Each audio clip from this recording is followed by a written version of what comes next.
I'm going to move over so that I can bring up my other panelists. We're going to go right into our closing plenary session. I'd like to ask Saul, Pichette, and Sendhil to join me on stage. I'll move out of the way so you gentlemen can get up here. Sure. So we thought to close out the Diversity Leadership Forum, we would try something completely different. And it's a little bit of an experiment. I hope you'll bear with us all as we talk through some of these issues. The title of this panel is Media, Marketing, and the Desirable Demo. And Saul Gitlin, who is at my far left, who's Executive Vice President of Strategy and Services at K&L, is, I guess he's the marketing. And then Sendhil, Ramamurthy, and Pichette Ong are, I guess you guys are the desirable demo. How's that? The topic for this closing plenary came about because we were looking at some of the results coming out of the concurrent session that some of you were in around Asian Americans and the growth of that market and the growth of the Asian American consumer. But we started, as a media company here at Time Warner and as your hosts, started to ask the question of, how is that demographic being reflected in media, news, and entertainment? And ultimately, what is the impact that those images, or lack thereof, have on professionals across the board? How does it affect your view of your potential and your opportunity in the workplace? And so we put together this really terrific panel to have a conversation about it. And I want to stress that this is a conversation. I want these gentlemen to interrupt each other and remark upon what they're hearing on stage. But I also would like to encourage you to just get up and stand in front of a microphone and wave us down if you have something you want to add, either based on your own personal experiences or if you just want to tell Sendhil how much you like his work. So with that, let's start with Saul. Okay. Set the stage for us. Tell us a little bit about what we're talking about here in terms of the power of the Asian American demographic and how that demographic is growing. Okay, the context I work in is the marketing and the corporate context. So let me just summarize the Asian opportunity, if you will, for those of you here.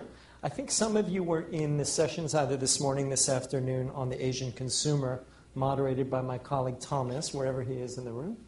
And that included great presentations by two really leading marketers targeting Asian American consumers, McDonald's in the QSR category and State Farm Insurance in the insurance category. But for those of you that maybe didn't make those sessions, let me set a broader context for you. In the pantheon of multicultural marketing in the United States today, there are three groups that marketers tend to focus on very specifically. Typically, they begin with the largest, the Hispanic audience, 50-plus million people. Then some marketers will target African Americans, again approaching 50 million. And then the third group would be the Asian Americans. We'll speak in a minute about the pecking order of that multicultural marketing. But let's just now talk about the Asians. Who are we speaking about? There's two ways to look at the Asian market as a distinct demographic. When you look at the census, you have two numbers to look at. One is an all-inclusive number, including single-race Asians, people who are just of Asian origin, as well as multiracial Asians, people who are at the same time Asian and white, Asian and black, Asian and Native American, whatever the combination may be. If we look at Asians, including single race and in any racial combination, we're speaking about 17.3 million people that represent 5.6% of the U.S. population. If we net out multiracial Asians, 2.6 million of them, because embedded in that number are a huge variety of racial combinations, and the jury is out as to whether each of those combinations is meaningful in a marketing and media environment, then you end up with 14.7 million Asians that represent 4.6% of the U.S. population.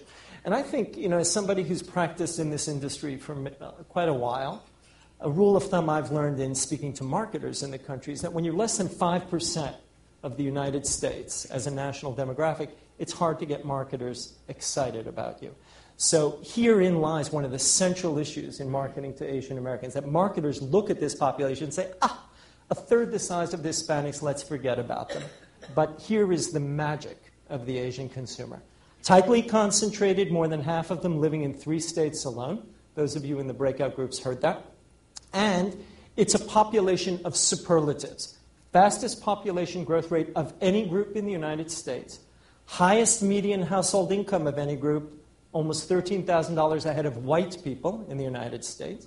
And one of the reasons for that is 50% at least holding bachelor's degree versus only 30%, 31% actually, of the Caucasian population. And it's also an unusually entrepreneurial population. 1.6 million businesses nationally, generating $506 billion in annual sales revenue. By contrast, Hispanics, that population that's 3 times the size of the Asian population, own and operate 2.2 million businesses, which in aggregate generate slightly over $300 billion in annual sales revenue, or $200 billion less than all the Asian businesses. So I think the key thing to say about this market, as this population as a marketing demographic, it's small, but size matters. Size doesn't matter here because marketers need to focus on all these great characteristics, the education, the affluence, the growth rate, the concentration, and then another one, the channels that reach into the heart of these populations. The marketing and media channels tend to be extremely cost efficient, meaning that marketers don't have to break the bank to reach this demographic. So that makes the market unusually attractive. And then there's lots of other demographic goodies that go with it. Highest mean home value of any group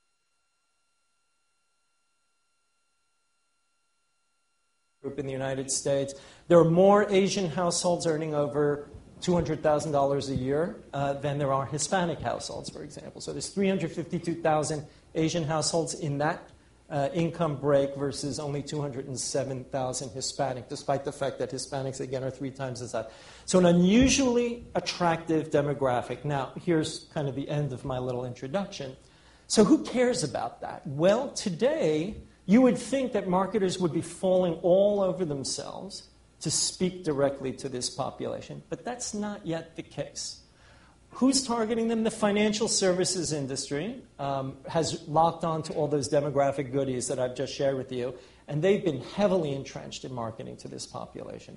Some other product categories, including telecom and high-tech marketers, they've locked on because education levels are high, and correspondingly, this is a very tech-forward, early adopter population.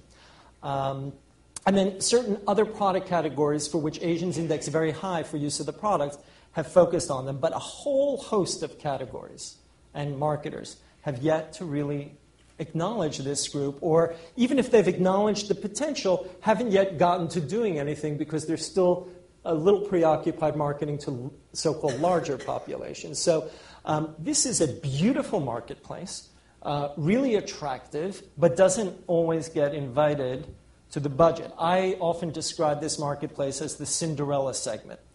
Beautiful, kind of arguably one of the most attractive children in the family, but doesn't get invited to leave the house that much. So this just gives you some background context. Now, separately, and I'll turn this back to my other colleagues on the stage, our guests, obviously Asians, putting aside all those numbers, are having an enormous impact on the society of the United States, from an educational point of view, from a culinary point of view, from an entertainment point of view, from a health and wellness point of view. I mean, you can just think of every sphere of our national life where this relatively small group of people are having a disproportionately large and profound influence on our national life. Right. So, Sendhil, I'm going to follow up with you. Are Asian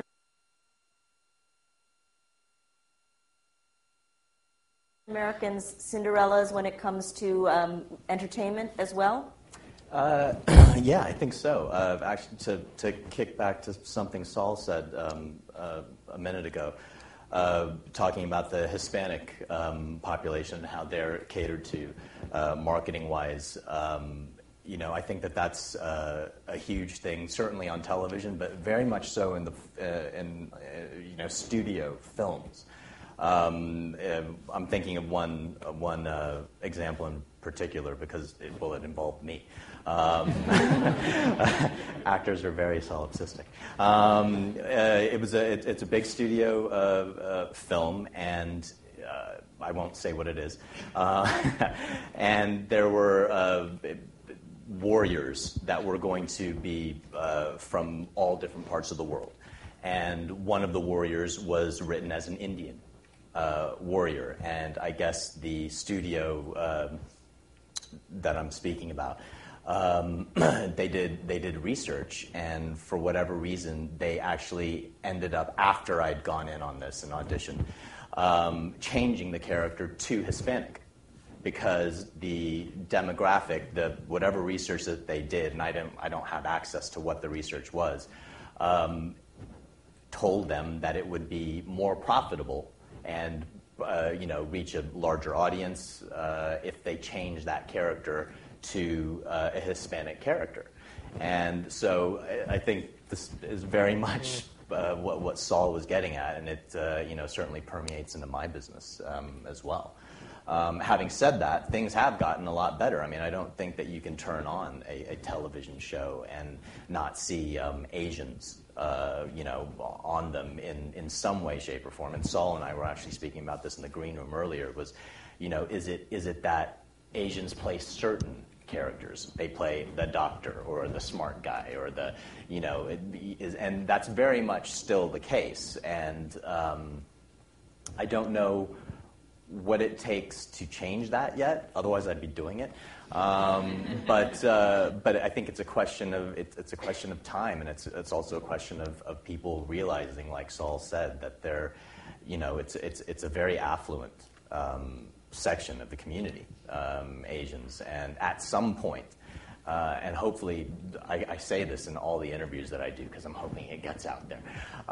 At some point, I think the studios and networks and producers and writers as well, because listen, those characters have to be written as well, will see that, because at the end of the day, it is a business. They call it the business for a reason. It's about making money, and somebody will figure it out that that Asians in particular have a lot of disposable income and spend some of that on entertainment and the ancillary products, action figures and whatever else is out there. So, do you think it's different in independent work versus major studio work? You've obviously worked for both. Are indies more open to? Without question. Actually, if you were to look at my resume, I have not done a studio film ever. I've never done a studio film, not because the opportunity hasn't been there, and I have gotten roles. They're just roles that I didn't want to do, because I think certainly in studio fare so far, with very few exceptions, the roles that are written for Asians tend to be incredibly stereotypical. And I think as an artist, you just have to make a decision whether you want to do those roles or not. And I certainly don't fault people for doing those roles. It's just not something that I have chosen to do. And I find that the more interesting roles tend to be in the independent world, where maybe the bottom line, while important, isn't as important as as it would be to Disney or Universal or Warner Brothers or whoever it is making these tentpole $100 million budget movies. I think that certainly opportunities for, and I can't speak for all actors, but for me certainly the more interesting characters that have been written and the characters that I look for are written in the independent world, because they, a lot of the time, or the ones that I look for, it's not written as an ethnic character. You're not writing for, making this guy Indian or making this guy Chinese or Korean or whatever it happens to be.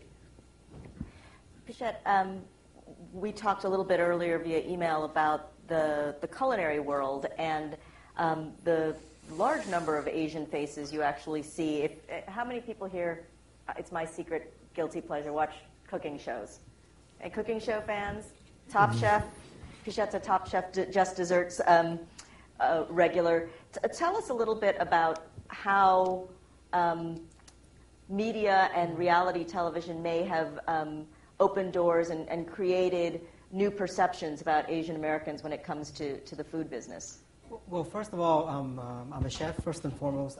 It's not my intention to want to be on TV, but the business of being a chef and making desserts at this point has come down to being on TV, which is really important when you get a job or open your own business.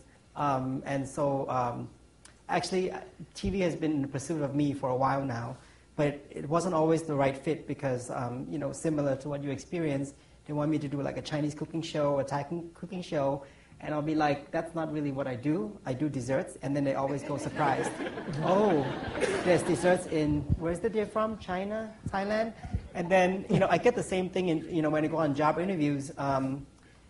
About, I guess, 15 years ago when I came to New York, glowing recommendation, I walked into a really famous restaurant, and immediately I was told, we're opening a sister restaurant. It's going to be Asian. Perhaps you might fit in there. I mean, it didn't, I felt honored to be offered like some kind of a job, but I didn't realize later that it was sort of, an insult in a way.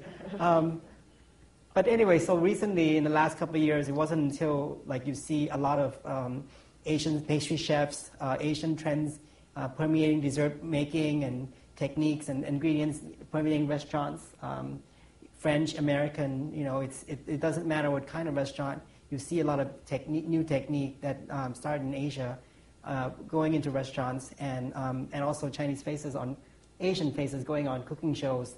That's not necessarily like their food, And I was asked to do Top Chef Just Desserts as a judge, and then now have 2 shows coming up that I star in, which is good. But to answer your question, I think it's something that has to do with time, and I don't know what the future is going to be like. But now it's a hot time for Asians to be on TV, cooking, in food for sure. And I actually see on sitcoms and major, like some major studio shows as well.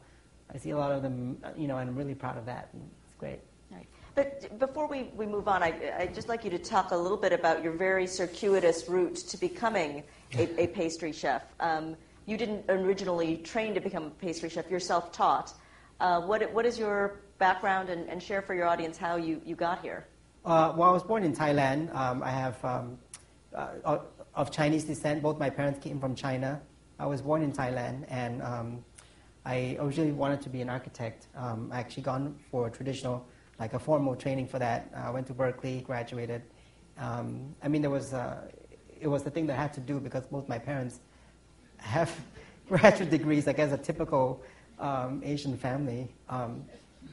But then I knew that I wanted to work with food because I like working with my hands. I'm really passionate about food and cooking in general. But also I like eating as a chef because I get a lot of free treats. I knew that was coming somehow, and so I stuck at it and worked in the hottest restaurants and mingled with the right people to get the free treats. But I really like working with my hands. I love dessert making, and that's why I never I did take a step back in my career to do savory food, but part of that was just to learn what the rest of the culinary world was all about. Knowing how to fillet a good piece of fish or cooking meats and making salads. All of that I had to learn to get to where I am today and make me a stronger pastry chef. But desserts have always been my passion. My father is a big dessert eater, and we were never told as children what not to eat at what time. So every morning when I woke up, it was like ice cream, it's okay. Chocolates before I go to bed, it's okay as long as I brush afterwards. So that's the story, and all of that actually, I think a lot of people experience that, particularly in the Asian culture. We have a culture where we eat desserts all day long. It's not necessarily part of a meal. There are cultures that have dessert with dinner, like a shaved ice thing, with something spicy. So I think it's very good. It's a sensibility from the Asian culture that now with the prominence of Asian food in general, particularly street food, the awareness that Asians consuming desserts and making desserts is really a pivotal role that can go forward in the future of dessert in America. Right. I wasn't going to go there, but since Pichette raised the issue, Sendhil, I'm going to ask you the Asian parents question. Did your parents, were they supportive of your acting career? Surprisingly so. It's not normal. But, my parents are doctors, and it was kind of expected that I would go into the family business, and I thought I wanted to be a doctor until, they got me these internships in the hospitals, and I saw what it was like, and I was like, this is awful. Like, you're around sick people all day. Like, that's the problem. Like, if you're going to be a doctor, you have to like that. And I didn't. I hated it. So that was my first clue, that this might not be the right profession for me. But I still went after it. I went to Tufts University as a pre-med guy and did all of the pre-med requirements. And I was about to take the MCAT, and then I got on a Peter Pan bus, and I came here to New York and ended up auditioning for drama school very quietly, didn't tell anybody. And I got in before I had to take the MCAT. And so then I just thought, well, I'll just drop the bomb and tell them. And they were shocked. I mean, obviously, they were totally shocked because I'd shown absolutely no inclination towards acting as a child. But, I also hadn't shown any inclination towards medicine either. So I just kind of, that was kind of the crux of my argument, as weak as that sounds now, I know. That was kind of the argument that I went to them with. I was like, well, I look at me, ask the people that you set me up with for internships. Was I any good? No, I was awful. I shouldn't be a doctor. I certainly shouldn't be a doctor. So then they're like, so be an engineer. That was like the fallback. But I think that they got behind me. They wanted to be supportive, and they always told me that the average age for entering medical school was 26, so I could still go to drama school, fail, and then become a doctor, which I think is kind of what they assumed would happen and hoped would happen. I think may still hope happens. No, not anymore. But yeah, it's that's kind of what Asians do. You go and you get your education, and I'm glad that I did. Get a good education. But, my parents, I couldn't have done any of this without, because they paid for drama school. They were incredibly supportive. But that is not normal. I know plenty of other Asian actors who I have had the opportunity to work with, since I've been acting professionally, who did not have that support and did not have. So I think that's something that's important. To as parents, I have small children now, and I mean, I really hope they don't go into acting. I really hope they don't. But if they do, I will now have no choice but to support that decision. Can I make a comment? But wasn't your breakthrough role on Heroes playing a doctor? Yes. So there was that. So you did it. Right? I did it. I was like, listen, I'm playing a doctor, but like seriously, straight away, but he's not an MD. Oh, that's true. He's not an MD. He's a scientist. Yeah, he's a PhD. Right. But okay. Yeah, that makes the difference, PhD. right? He can't prescribe drugs. So that was kind of not legally, at least. Not legally, yes. Saul, I want to come back to you and the Cinderella question. Right. And also, I would love it if someone from the audience would get ready to talk a little bit about, a reaction to what you're hearing on stage. I mean, for those of you who are professionals, for those of you who are trying to figure out what your role is in corporate America, I'd be curious to know if the images we see of ourselves on media, if you feel that has any impact negatively or positively. Sendhil mentioned earlier that 20 years ago you never saw, or very rarely saw, Asian American faces on television. Now it's much more commonplace. I'd be interested to get some feedback from people in the audience as to whether that makes a difference about how you see yourself in the sort of broader fabric of society or not. But Saul, to you, does it matter to Madison Avenue? Does it matter that we're seeing more Asians and Asian Americans on television, in movies, having a greater impact, as you said at the outset, on society? Does the advertiser care? Well, I think on Madison Avenue there are two separate stories or discussions being had. One is this notion of mainstream marketing in America with a national population that's now 34% either Hispanic, African American, or Asian, and then much larger if you throw in other multicultural groups. One discussion on Madison Avenue is how do we make so-called general marketing diverse?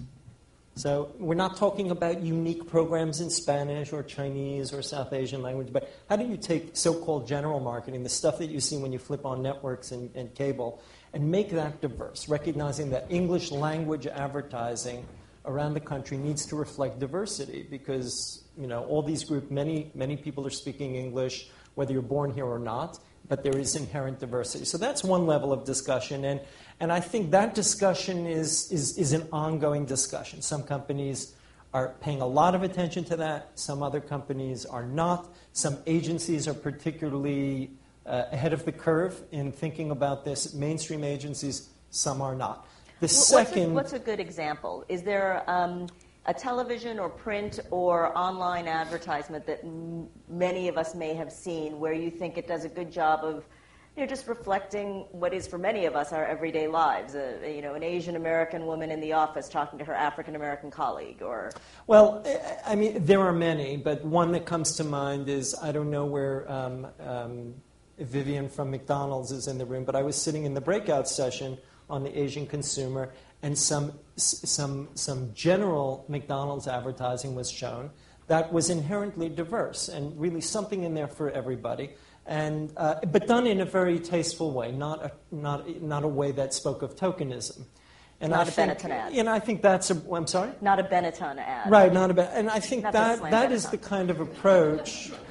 That is the kind of approach that some marketers are looking for. The second discussion is about reaching groups who very often may be more isolated from the marketing and media channels that are what we call the so-called general channels. And those are groups who, by virtue of different languages they're using or just an inherently different worldview and culture, need to be spoken to in a unique fashion. And those are enormous groups. I mean, large sections of the Hispanic population, large sections of the Asian population.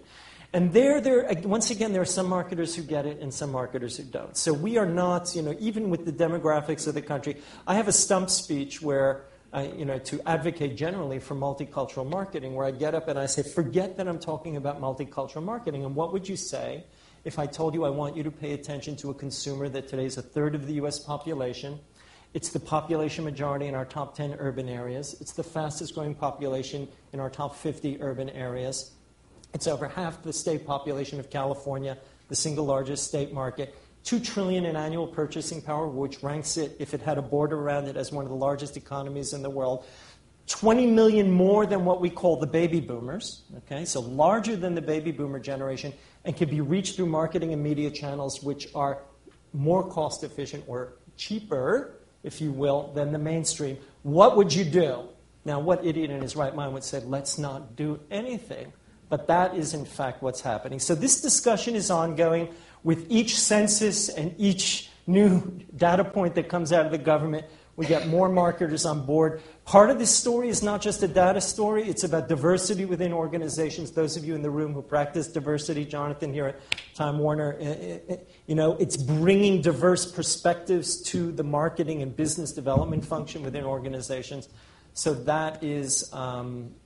these discussions, it's an ongoing process. And for every battle that's won, I think another one is not won. We have someone in the audience who wants to make a comment. Tell us your name. My name's Christine Hugh. I'm from IBM. Just had a quick question for Saul. I'm actually very curious about your thoughts on marketing and advertising and the whole insanity phenomenon that was, happening in New York. And I, at least at ground level, from the Flushing and Chinatown perspectives, where the concentration of Asians were very, very high, it seemed like a whole new type of advertising had taken place, right? And in media, in newspapers, in every type of media that was available in the city, started covering this Taiwanese American who had suddenly popped out. And then for the other folks on the stage, our guests, I was wondering how social media has influenced your industries in particular, between the entertainment industry as well as the cooking industry, food industry. I'm sorry, and how's that influenced you as Asians in that industry? Does it help you? When the public has a voice and they support you through Top Chef and give you feedback. So just kind of curious about that. Thank you. So on the Linsanity question, I do think the emergence of Jeremy Lin and this Linsanity phenomenon is in fact a turning point in a variety of ways. First and foremost, it's a turning point in terms of what happens when you go against the stereotype. Here was this brilliant kid who went to Harvard, and he's now become this hot, basketball star. Not that we haven't seen Chinese basketball stars, but we've seen Yao Ming's and we've seen other players from China. Here is this Chinese-American guy born and raised in the United States, should have gone on to be a doctor, and now he's emerged as this basketball star. And he, I'm basing my comments on what I've also read about it. He's really tapped in, not just within the Chinese community. I mean, you get now Korean Americans, other Asian American men who have also suffered maybe at the hands of this stereotype as being, the smart, the geek, the tech guy, the doctor, whatever it is, now saying, yay, I root for him. Not to tout myself, but I blog on Huffington Post, and I wrote a blog like 2 weeks after this whole came on called Linsanity and the Rise of the Asian American Consumer. So you can go read that. I think for my industry, it has given us an opportunity to shine a spotlight back on this Asian demographic. We're constantly trying to grab attention for it. So I do think that is very new. And this issue of going against stereotypes, I think, Pichet, you just mentioned you came in and they said, oh, well, we have a Chinese restaurant. You said, that's not what I do. And Sendhil, you and I spoke in the green room. I said, could you be the bad guy? For those of you that know Heroes, could he have been Siler? That was a question. Can an Asian American be the really bad, badass guy, given the history of this country in, pejorative representations of, Fu Manchu and all these evil Asian characters in the past? Would those of you in the room who are Asian American allow a major show to be produced with a diverse cast of characters with the really bad, evil villain is a Chinese guy or a South Asian guy? I mean, I think these are some of the interesting topics to discuss, and I'd love to hear more people comment on this, But I think Jeremy Lin is about going against the stereotype and seeing what happens, and people seem to like that, and it attracts attention. Quickly, social media, both of the gentlemen? Yeah, I mean, listen, social media is huge. I've actually been pulled up by the studio because I don't have a Twitter account. And I think I'm actually going to be strong-armed into getting a Twitter account now, because it is important. It is a way to stay in touch with the fans, and everybody's tweeting. Well, look, I mean, there's tweets right there. It's but none from you. But none from me, because I don't have a Twitter account. There are 4 people pretending to be me on Twitter, but it's not me.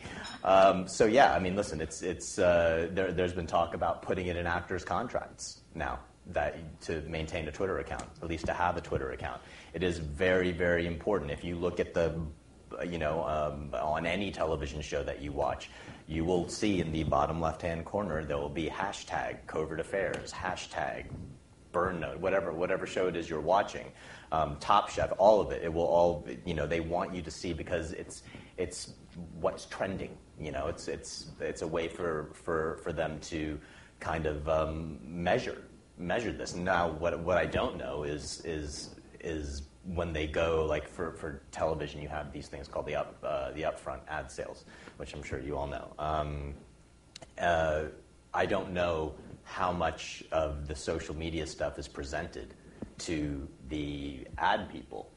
That's something that I'd be curious to know. I don't know if Saul knows the answer to that from your marketing point of view. I'm not sure, but like it seems to be incredibly important to the studios and the networks that the stars of the shows have an active social media presence, whether it's Facebook or Twitter, or preferably all of them. It's really important. So I'm going to get onto that. Well, I have two things to say. Going back to breaking the stereotype, most Asians in the culinary world are geeks formerly. Pastry chef from Flower in Boston, went to Harvard. It's not about schools, but every one of them has had a different career, whether it be engineers. And actually now I'm notorious for being a training ground for a lot of former lawyers or accountant or economist or whatever. Asians coming from previous career, like trying to do a second career in cooking, and then nurture them into chefs. But to answer the question about the social media, I think that I'm a big fan. I've always embraced social media. Right from like Facebook became Facebook now. I have a tweet that just went up, and I think it's a great way for me to share with everybody, particularly now with Hipstamatic, what I've done for the day. It's just a sketch of what I do, a day, something I saw, something I ate somewhere. I promote my friends, I promote things that I see that I like, and I think it's a good way to create a new direction for or trend in cooking or style or anything, really. Yeah. Thank you guys so much. Mm-hmm. You may regret announcing that you've become a training ground for frustrated executives who want to become chefs. A couple business cards may be coming your way this afternoon. Comment right here. Hi, my name is Annie Thomas. I work for Merck & Company. My question is for Sendhil and then for Pitchit as well. So, at the risk of sounding like a crazy fan, in your show Covert Affairs, your character has kind of gotten to a certain level and is struggling to go up higher. And we've talked a lot about, hitting that bamboo ceiling and being challenged to go up higher. I wanted to hear your reflections on how that stereotype is kind of hitting you as an Asian American, and also Pitchit. Do you experience a bamboo ceiling in the food industry? And what's your reflections on that? Thank you. Great questions. Yeah, I mean, as far as my character struggle with moving up within the hierarchy of the CIA, I've never looked at it as kind of like an Indian thing. It's weird because the character was actually written as a blonde-haired, blue-eyed Yale lacrosse player. That's what the character was, and that was actually what they cast. If you were to see the original version of the pilot, which I'm not in, it's because somebody else was playing my part, and for whatever reason they didn't like that guy or like what he was doing or whatever it was, and so they brought my character on in the second episode of the series to take on that role. And so it was kind of like this limbo land for a while where they weren't sure what they were doing. So I went to them and I said, just write this guy. Don't write him as Indian. Don't write him as South Asian. Just write him as a guy. Still make him the Yale lacrosse player. Change it to tennis because I play tennis. And just write it like that. Just kind of for all intents and purposes, ignore his ethnicity and let him just be a guy within the CIA. And let's see how that goes. And they went very far with it and gave me like a white dad and like, I was like, whoa, okay. So I was like, great, I think.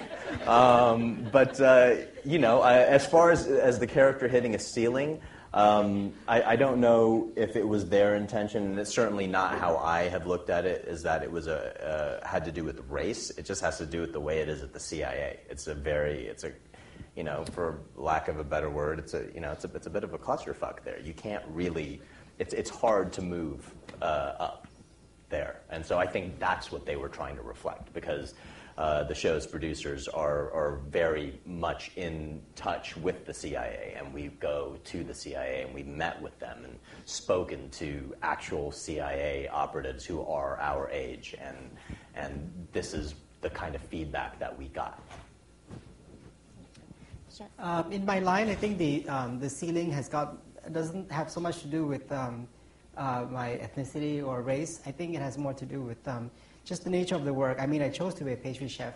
And in business, a pastry chef, let's say in a restaurant, or hotel, or corporation, can only go so far because you're only responsible for a smaller amount of sales. But right now, I'm actually in a business. Sugar and Plum is part of Yum Foods, and it's a flip where I take care of 90% of the revenues of the business, and then 10% is the food. So in a way, it was I'm the boss in this situation. But I think with most other pastry chefs, it's the flip. And, as you see in most restaurants, a chef can become like partner, owner, CEO of the company. But the pastry chef would only stay pastry chef, and then they leave, which is, creates a kind of strange situation now for a lot of pastry chefs, because most restaurants, the pastry chef actually has more experience, both in time and in cooking skills and technique than the chef. That's the reality in most restaurants right now. It's sort of unfortunate, but that's the way it is. And then, they're realizing maybe, they can go in a different direction. I chose to go to work for a company that focuses on making desserts. And I think that's more of the ceiling in my work. Hi, I'm Dajin Kim from Pfizer. First of all, I just want to say it's great to see you all up here. To the question of how are Asians being portrayed in media, I think it's great.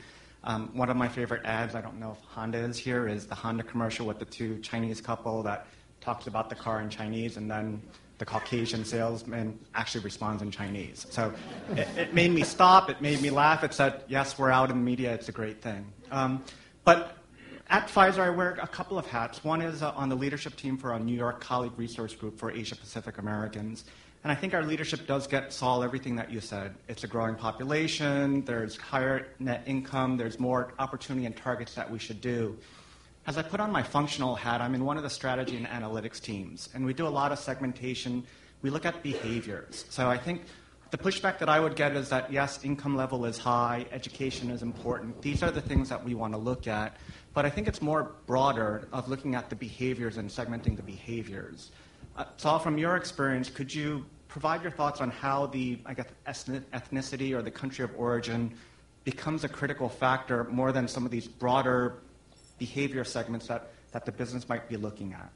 Well, I don't think multicultural marketing, this discipline that I practice at my agency, it's not an end in and of itself.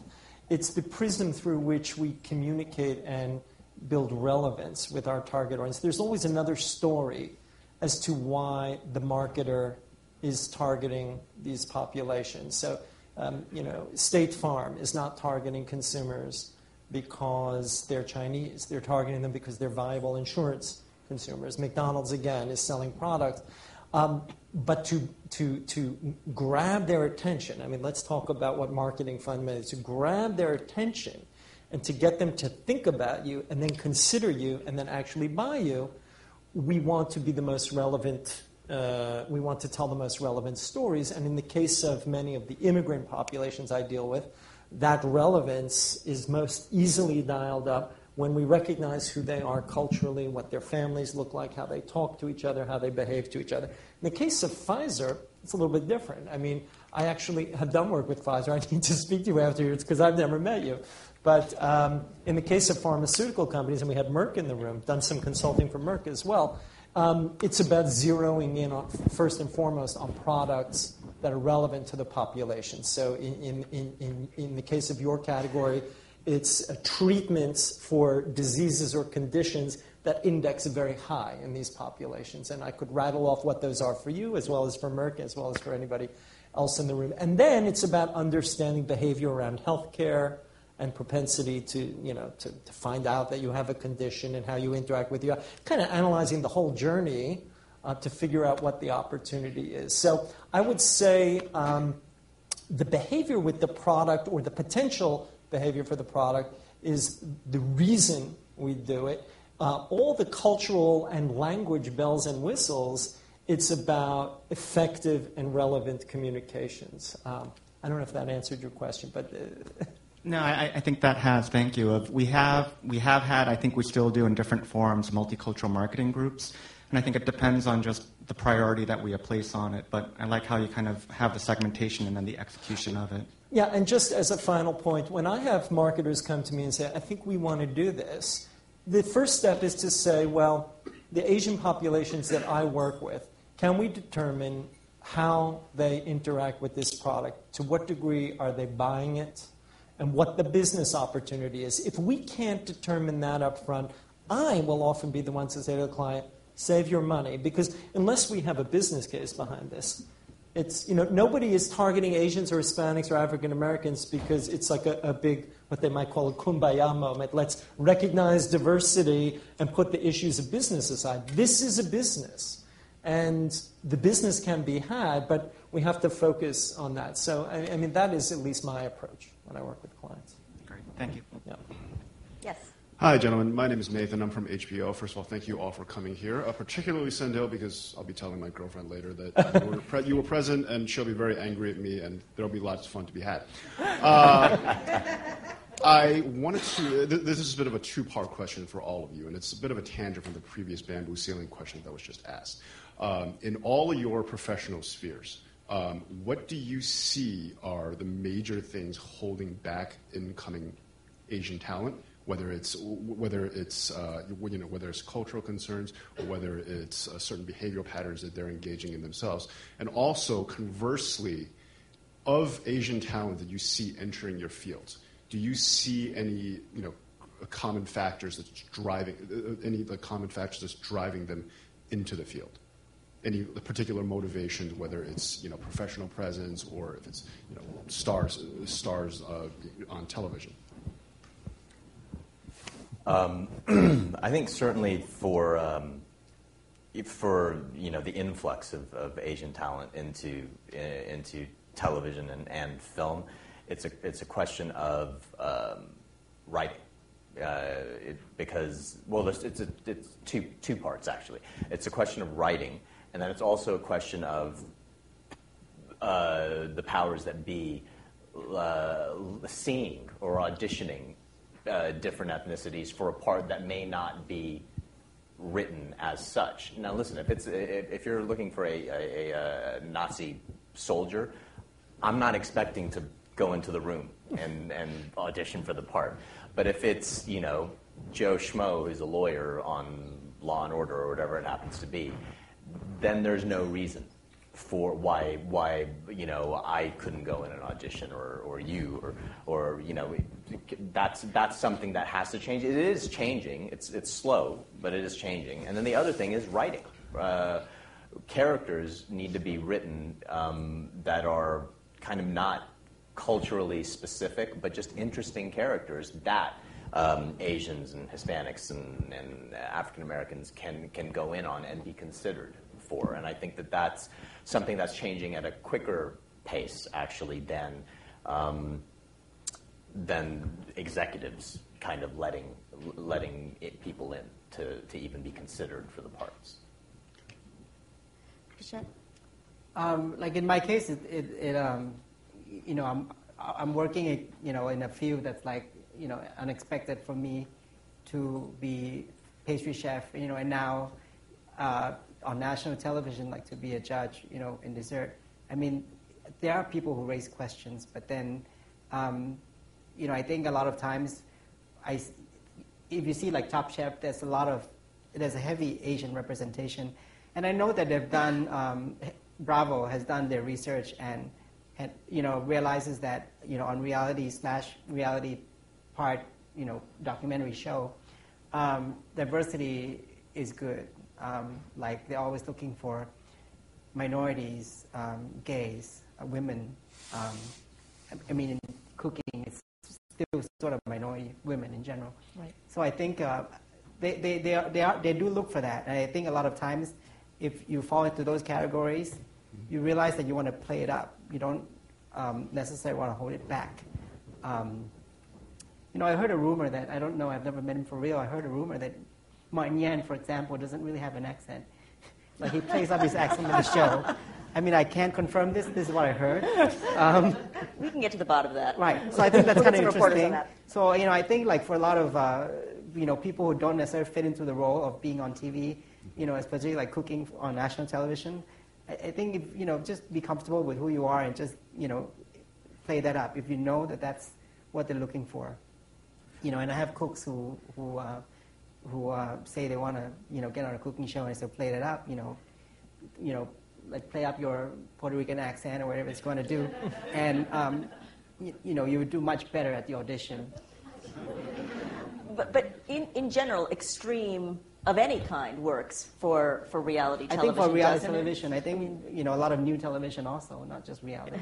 And playing up that extreme is also, I think, why you see a lot of not just Asians but other ethnic minorities being successful in comedy, right? As opposed to drama. There aren't a lot of certainly, I think that if you look at the they say the South Asian presence on television, a large majority of it is in comedy. Right. You look at Aziz Ansari, you look at Mindy Kaling, you look at these guys that are really breaking out. They're doing so through comedy, and I haven't quite figured out why that is.